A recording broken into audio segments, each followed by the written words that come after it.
Good morning, dear students. Welcome to the class. After a long weekend holiday, I hope you are filled with full energy to restart your studies. In the last session, we did resource planning. In resource planning, there were 3 points: identification and inventory of resources across the region. And who does it? It is done by the geologist, by surveying, mapping, quality and quantity estimation, measurement of resources. Then second was evolving a planning structure with appropriate technological skills and institutional setup for implementing resource development plans. And third point was matching the resource development plans with overall national development. Students, you should learn this resource planning 3 points as it is. Moving further, availability of resources is important, but only availability without technology is of no use.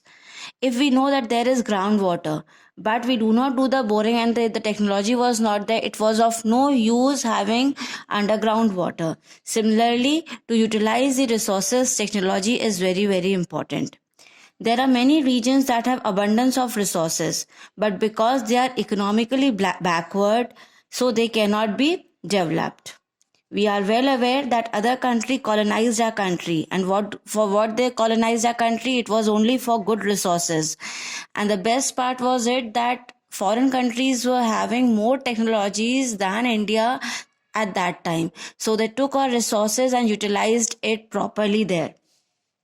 Development of resources can only be done with the presence of appropriate technology and planning. So now moving towards the further, we should understand that resources should not be wasted. They should be conserved properly. Now we'll do the conservation of resources. Irrational consumption and overutilization of resources may lead to socio-economic and environmental problems.